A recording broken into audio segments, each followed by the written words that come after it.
Assalamualaikum warahmatullahi wabarakatuh. Sahabat Mumtanah, hari ini saya akan menceritakan kisah seorang pria yang menzinahi anaknya tetapi masuk surga. Sebelum menyimak kisah selengkapnya, saya sarankan untuk menulis sholawat kepada Nabi di kolom komentar. Semoga sholawat kita menjadi penolong kita kelak di padang mahsyar. Like dan subscribe channel ini sangat membantu menyebar dakwah Islam dan semoga menjadi amal jariah. Kami doakan semoga kalian mendapatkan rezeki yang barokah dan diberi kemudahan oleh Allah Subhanahu wa Ta'ala dalam menjalani kehidupan sehari-hari.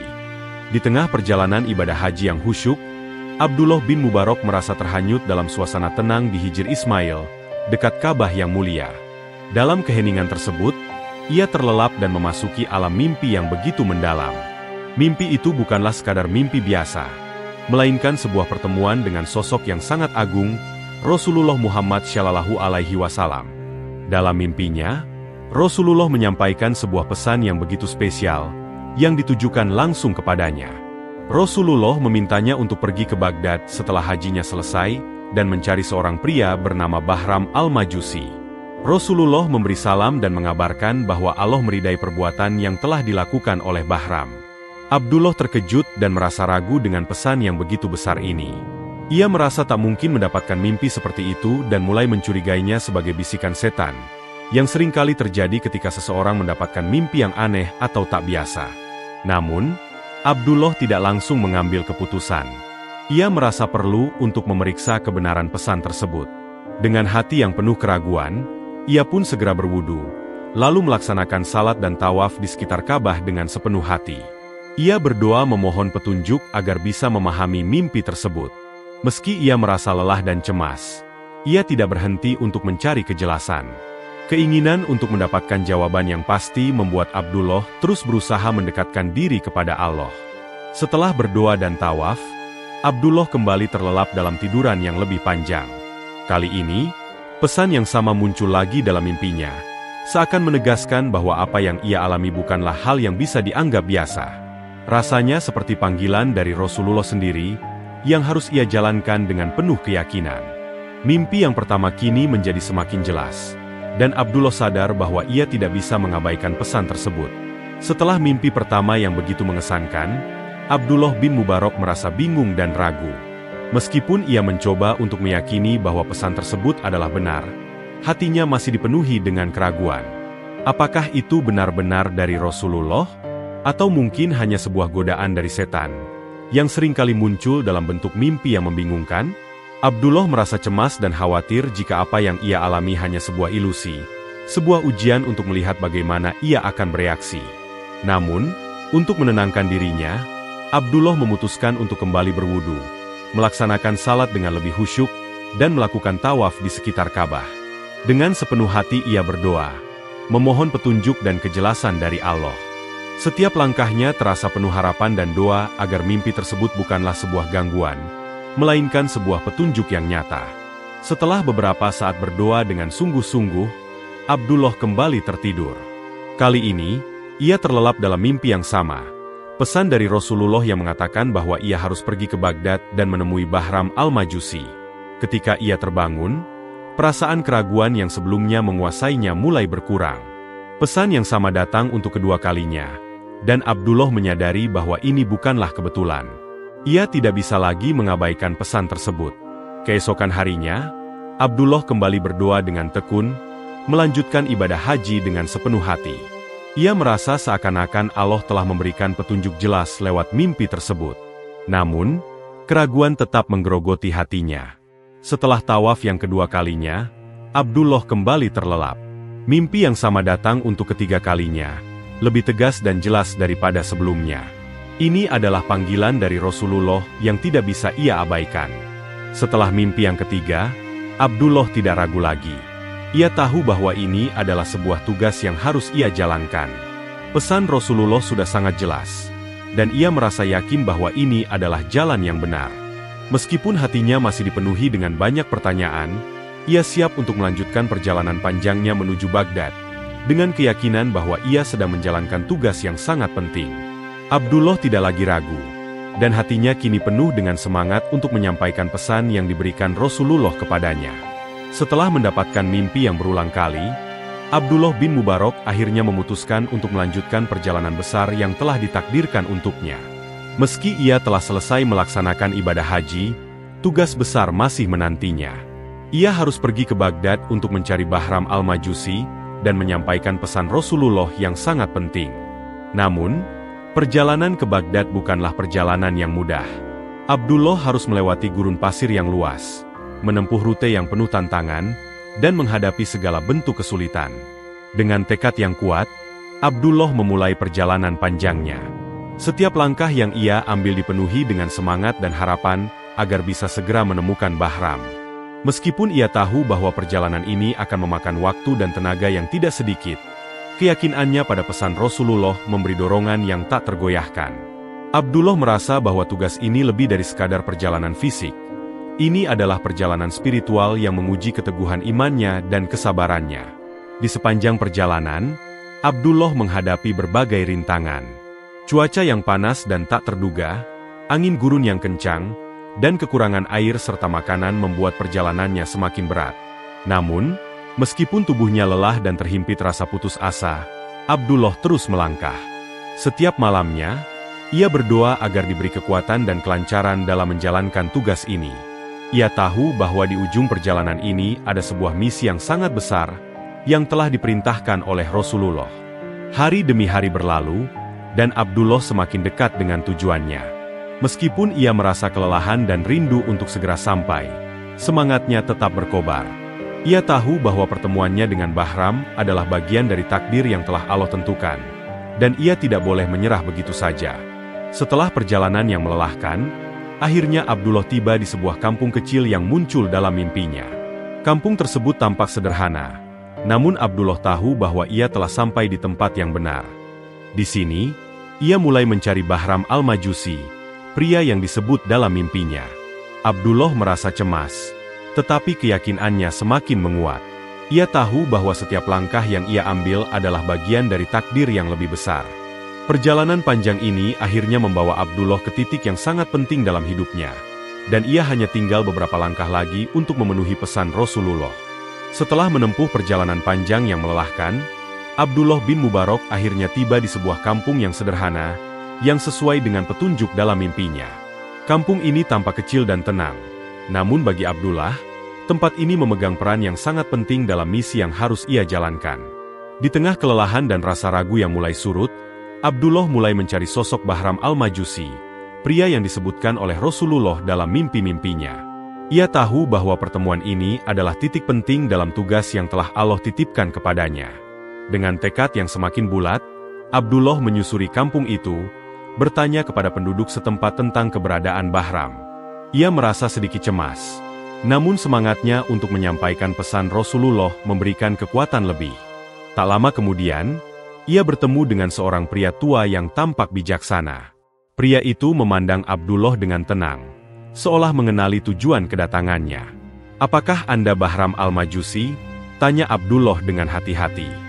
Dengan senyuman yang tenang, pria tua itu menjawab, "Ya, aku Bahram al-Majusi." Abdullah merasa lega, namun ia tahu bahwa pertemuan ini baru saja dimulai. Misinya belum selesai, dan masih banyak yang harus dilakukan. Abdullah merasa harus memahami dengan lebih mendalam tentang perbuatan baik dan buruk yang telah dilakukan Bahram, sebagaimana pesan yang disampaikan Rasulullah dalam mimpi-mimpinya. Ia pun mulai berbicara dengan Bahram untuk memahami lebih jauh tentang kehidupannya. Abdullah bertanya tentang kebaikan yang pernah dilakukan Bahram, namun jawaban pertama yang diterima ternyata mengejutkan. Bahram mengungkapkan bahwa ia telah menikahkan anak-anaknya dengan saudara kandung mereka sendiri, yang dalam pandangan Islam adalah perbuatan haram. Abdullah merasa prihatin, namun ia tetap tenang dan melanjutkan pertanyaannya. Bahram kemudian menyebutkan perbuatan-perbuatan lain yang dianggapnya baik, seperti menikahi putrinya sendiri, karena kesulitan menemukan pasangan yang setara dengan kecantikannya. Abdullah terkejut dan semakin menyadari bahwa apa yang dianggap baik oleh Bahram ternyata jauh dari ajaran Islam yang benar. Dalam hati Abdullah, pesan Rasulullah semakin jelas. Bahram, meskipun telah melakukan banyak perbuatan yang dianggap baik dalam pandangannya, belum memahami dengan benar tentang kebaikan yang sejati menurut Allah dan Rasul-Nya. Misi Abdullah untuk mengarahkan Bahram ke jalan yang benar baru saja dimulai. Dan ia harus mengingatkan Bahram tentang apa yang sebenarnya dilarang dalam agama. Setelah mendengar pengakuan pertama dari Bahram Al-Majusi tentang perbuatan-perbuatan yang ia anggap baik, Abdullah bin Mubarak merasa sangat prihatin. Bahram, yang selama ini hidup dalam kepercayaan yang keliru, dengan bangga mengungkapkan bahwa ia menikahkan anak-anak perempuannya dengan saudara laki-laki mereka, sebuah perbuatan yang jelas-jelas haram dalam Islam. Abdullah menahan amarahnya dan berusaha tetap tenang. Berusaha menggali lebih dalam tentang pemikiran dan tindakan Bahram. Apakah kamu tidak menyadari bahwa apa yang kamu lakukan itu sangat dilarang dalam agama? Tanya Abdullah dengan tegas. Bahram terdiam sejenak. Tampak bingung dan sedikit terkejut dengan pertanyaan tersebut. Ia merasa tidak ada yang salah dengan tindakannya, karena menurut pemahamannya, itu adalah hal yang biasa dalam budayanya. Namun, Abdullah mengingatkan Bahram bahwa perbuatan seperti itu adalah dosa besar dan bertentangan dengan ajaran Islam yang melarang perkawinan antar saudara kandung. Setelah merenung sejenak, Bahram mulai merasakan bahwa banyak perbuatan yang selama ini ia anggap benar ternyata bertentangan dengan ajaran agama. Abdullah, dengan sabar, melanjutkan pembicaraannya. Ia tidak hanya mengoreksi perbuatan salah Bahram, tetapi juga menjelaskan bahwa Allah mengajarkan tentang hubungan yang sah antara sesama manusia, yang harus didasarkan pada nilai-nilai moral dan keimanan yang benar. Perbuatan yang dianggap baik oleh Bahram ternyata tidak memenuhi kriteria yang ditetapkan oleh Islam. Setelah mendengar penjelasan tersebut, Bahram mulai merasa cemas. Ia menyadari bahwa banyak hal yang ia lakukan selama ini bukanlah jalan yang benar. Rasa penyesalan mulai muncul dalam dirinya, dan ia mulai merasakan bahwa kehidupannya penuh dengan kesalahan yang harus diperbaiki. Abdullah tidak berhenti di situ. Ia melanjutkan untuk bertanya kepada Bahram, apakah masih ada perbuatan baik yang pernah ia lakukan, berharap Bahram bisa menemukan sesuatu yang lebih positif dan sesuai dengan ajaran Islam. Bahram merenung, berusaha mengingat kembali setiap tindakan yang mungkin dianggap baik dalam hidupnya. Namun, ia akhirnya mengungkapkan kisah lain yang lebih mengerikan.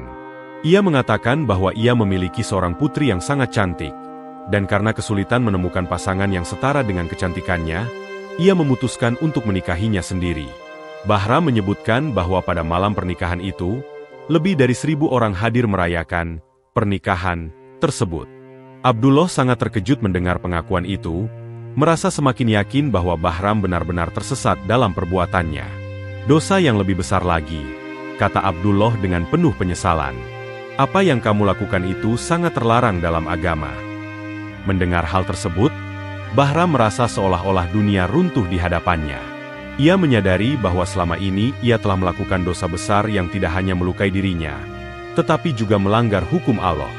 Kini, setelah mendengar penjelasan Abdullah, Bahram mulai memahami betapa salahnya perbuatannya. Abdullah melanjutkan untuk memberikan pencerahan tentang jalan yang benar, yang membawa Bahram untuk bertobat dan kembali kepada jalan yang lurus, jauh dari kesesatan yang selama ini membelenggunya. Setelah mendengar penjelasan yang jelas dari Abdullah bin Mubarak mengenai segala perbuatan salah yang telah dilakukannya, Bahram Al-Majusi merasa terkejut dan penuh penyesalan. Semua tindakan yang selama ini dianggap benar oleh dirinya ternyata adalah dosa besar dalam ajaran Islam. Perasaan cemas dan takut mulai menguasai dirinya. Namun di sisi lain, ada secercah harapan yang muncul. Harapan untuk bisa memperbaiki hidupnya dan kembali ke jalan yang benar. Bahram mulai merasakan beban dosa yang begitu besar. Setiap perbuatan yang dianggap baik oleh dirinya ternyata adalah tindakan yang melawan hukum Allah. Momen itu adalah titik balik dalam hidup Bahram. Ia menyadari bahwa selama ini ia hidup dalam kesesatan, jauh dari petunjuk yang benar. Abdullah, dengan sabar dan bijak, membimbing Bahram untuk memulai langkah pertama menuju pertobatan yang sejati. Bahram, kata Abdullah dengan lembut namun tegas, sesungguhnya Allah Maha Pengampun, dan Dia menerima taubat hambanya yang sungguh-sungguh. Engkau harus bertobat, memohon ampun atas segala dosa yang telah kau lakukan, dan kembali ke jalannya. Bahram mendengarkan dengan seksama setiap kata yang keluar dari mulut Abdullah. Ia merasa bahwa ini adalah kesempatan terakhirnya untuk memperbaiki dirinya. Tak lama setelah itu, Bahram merasakan dorongan kuat dalam hatinya untuk bertobat. Ia mulai menyadari bahwa hanya dengan pertobatan yang tuluslah ia bisa mendekatkan dirinya kepada Allah dan mendapatkan ampunannya. Abdullah mengajarkan Bahram tentang cara bertobat yang benar, yakni dengan menyesali perbuatan dosa, berhenti dari segala perbuatan haram, dan bertekad untuk tidak mengulanginya lagi. Bahram akhirnya berdoa dengan sepenuh hati, memohon ampunan kepada Allah atas segala kesalahan yang telah ia perbuat selama ini. Ia sadar bahwa hidupnya harus berubah, dan hanya dengan bimbingan Allah ia bisa menemukan jalan yang lurus. Setelah berdoa, Bahram merasa hatinya menjadi lebih tenang. Ada kelegaan yang datang setelah ia mengakui kesalahannya dan berusaha untuk memperbaiki diri. Abdullah melihat perubahan yang nyata dalam diri Bahram. Meskipun perjalanan spiritualnya masih panjang, Bahram telah mengambil langkah pertama yang sangat penting menuju pencerahan. Abdullah pun memberi nasihat terakhir. Jangan pernah menyerah, Bahram. Sesungguhnya pintu taubat selalu terbuka bagi mereka yang ingin kembali ke jalan yang benar. Allah tidak akan mengecewakan hambanya yang tulus. Dengan tekad baru yang penuh harapan, Bahram berjanji untuk menjalani hidupnya dengan cara yang lebih baik. Ia akan meninggalkan segala kebiasaan buruk dan mengikuti ajaran Islam dengan sungguh-sungguh. Ini adalah awal dari perjalanan baru Bahram, sebuah perjalanan yang penuh pertobatan, pengampunan, dan harapan untuk mendapatkan keridhaan Allah. Setelah pertobatan yang sungguh-sungguh, Bahram Al-Majusi merasa hatinya mulai kembali bersih. Meskipun masa lalu yang kelam tidak bisa diubah, ia kini memahami bahwa yang terpenting adalah bagaimana ia memulai perjalanan baru di jalan yang benar. Dengan penuh tekad, Bahram memutuskan untuk meninggalkan segala perbuatan dosa yang selama ini menyelubungi hidupnya. Ia menyadari bahwa setiap langkah yang diambil ke arah kebaikan adalah bagian dari perjalanan menuju reda Allah. Abdullah bin Mubarak, yang telah menjadi pemandu dalam proses pertobatannya, memberikan nasihat agar Bahram menjalani kehidupan yang lebih mendalam dengan iman. Abdullah mengingatkan Bahram untuk selalu memperbaiki diri, meningkatkan ibadahnya, dan menuntut ilmu agama agar ia semakin dekat dengan Allah. Perjalananmu baru dimulai, Bahram, ujar Abdullah. Dan Allah selalu menyertai hambanya yang berusaha memperbaiki diri.